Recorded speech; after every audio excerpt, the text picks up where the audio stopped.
Well, everyone's freaked out and scared. Things like this don't normally happen in Davis, as you've heard. So I think there'll be a great sense of relief after today.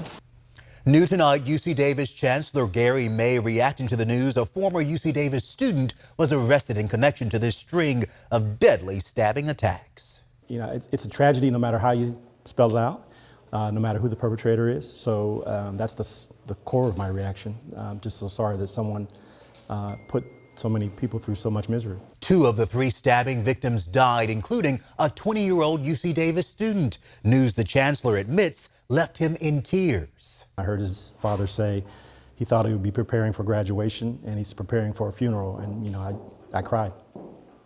We plan to have a memorial service for Kareem tomorrow on campus. I will speak at that memorial service and express myself more fully there. But you know, I'm a father of 2 girls. I can't imagine how it would be to lose a young person. UC Davis officials say the suspect was expelled April 25th for, quote, academic reasons. The deadly stabbing started on April 27th, and 1 week later, police announced an arrest.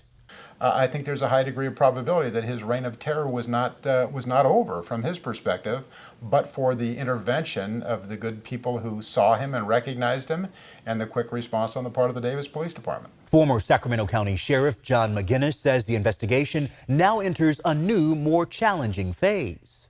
I think on the part of the general public, there's a kind of a feeling at this point that, okay, it's a relief, but honestly, the effort now begins in terms of the prosecutorial efforts. Meanwhile, Chancellor May is focused on reassuring students and staff.